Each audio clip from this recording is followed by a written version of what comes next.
英語聞き流し10分間、名作リスニング、英語テキストと MP3 ダウンロード、その他の物語は、ホームページよりご利用いただけます。88thpp.com 88thpp.com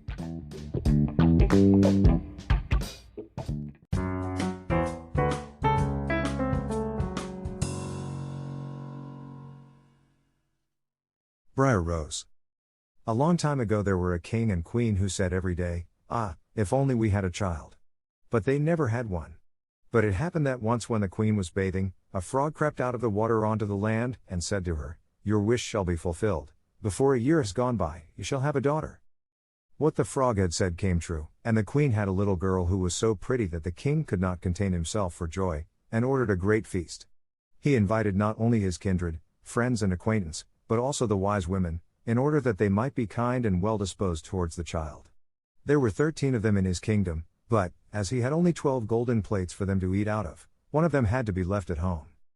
The feast was held with all manner of splendor, and when it came to an end the wise women bestowed their magic gifts upon the baby. One gave virtue, another beauty, a third riches, and so on with everything in the world that one can wish for.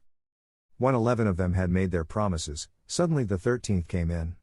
She wished to avenge herself for not having been invited, and without greeting, or even looking at anyone, she cried with a loud voice, "The king's daughter shall in her 15th year prick herself with a spindle, and fall down dead." And, without saying a word more, she turned round and left the room. They were all shocked, but the 12th, whose good wish still remained unspoken, came forward, and as she could not undo the evil sentence, but only soften it, she said, "It shall not be death, but a deep sleep of 100 years, into which the princess shall fall." The king, who would fain keep his dear child from the misfortune, gave orders that every spindle in the whole kingdom should be burnt. Meanwhile the gifts of the wise women were plenteously fulfilled on the young girl, for she was so beautiful, modest, good-natured, and wise, that everyone who saw her was bound to love her. It happened that on the very day when she was 15 years old, the king and queen were not at home, and the maiden was left in the palace quite alone. So she went round into all sorts of places, looked into rooms and bedchambers just as she liked, and at last came to an old tower. She climbed up the narrow winding staircase, and reached a little door. A rusty key was in the lock, and when she turned it the door sprang open, and there in a little room sat an old woman with a spindle, busily spinning her flax. "Good day, old dame," said the king's daughter, "what are you doing there?" "I am spinning," said the old woman, and nodded her head. "What sort of thing is that rattles round so merrily?" said the girl, and she took the spindle and wanted to spin too. But scarcely had she touched the spindle when the magic decree was fulfilled, and she pricked her finger with it. And, in the very moment when she felt the prick, she fell down upon the bed that stood there, and lay in a deep sleep. And this sleep extended over the whole palace. The king and queen who had just come home, and had entered the great hall, began to go to sleep, and the whole of the court with them.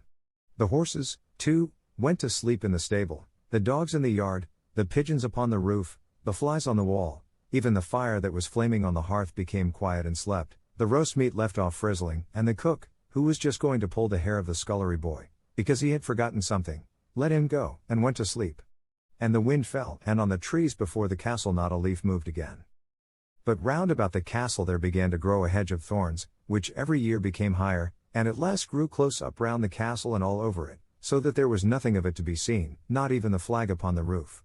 But the story of the beautiful sleeping Briar Rose, for so the princess was named, went about the country, so that from time to time kings' sons came and tried to get through the thorny hedge into the castle. But they found it impossible, for the thorns held fast together, as if they had hands, and the youths were caught in them, could not get loose again, and died a miserable death. After long years a king's son came again to that country, and heard an old man talking about the thorn hedge, and that a castle was said to stand behind it in which a wonderfully beautiful princess, named Briar Rose, had been asleep for 100 years, and that the king and queen and the whole court were asleep likewise. He had heard, too, from his grandfather, that many kings' sons had already come, and had tried to get through the thorny hedge, but they had remained sticking fast in it, and had died a pitiful death. Then the youth said, "I am not afraid, I will go and see the beautiful Briar Rose." The good old man might dissuade him as he would, he did not listen to his words. But by this time the 100 years had just passed, and the day had come when Briar Rose was to awake again. When the king's son came near to the thorn hedge, it was nothing but large and beautiful flowers, which parted from each other of their own accord, and let him pass unhurt. Then they closed again behind him like a hedge. In the castle yard he saw the horses and the spotted hounds lying asleep, on the roof sat the pigeons with their heads under their wings. And when he entered the house, the flies were asleep upon the wall, the cook in the kitchen was still holding out his hand to seize the boy, and the maid was sitting by the black hen which she was going to pluck. He went on farther, and in the great hall he saw the whole of the court lying asleep, and up by the throne lay the king and queen. Then he went on still farther, and all was so quiet that a breath could be heard, and at last he came to the tower, and opened the door into the little room where Briar Rose was sleeping. There she lay, so beautiful that he could not turn his eyes away, and he stooped down and gave her a kiss. But as soon as he kissed her, Briar Rose opened her eyes and awoke, and looked at him quite sweetly. Then they went down together, and the king awoke, and the queen, and the whole court, and looked at each other in great astonishment. And the horses in the courtyard stood up and shook themselves, the hounds jumped up and wagged their tails, the pigeons upon the roof pulled out their heads from under their wings, looked round, and flew into the open country, the flies on the wall crept again, the fire in the kitchen burned up and flickered and cooked the meat, the joint began to turn and frizzle again, and the cook gave the boy such a box on the ear that he screamed, and the maid plucked the fowl ready for the spit.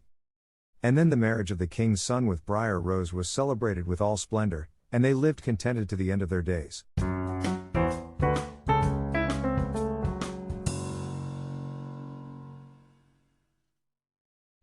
Audiobook, Japanese Dream by Hitomi Woods on sale at online stores or apps. Apple, Audible, Google Play, Nook Audiobooks, 43 available distributors in total.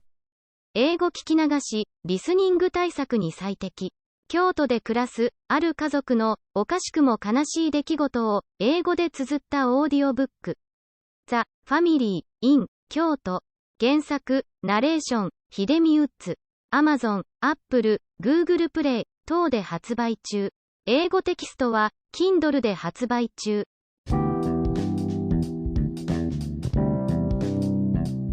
英語聞き流し10分間、名作リスニング。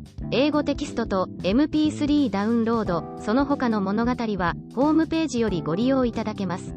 88thpp.com 88thpp.com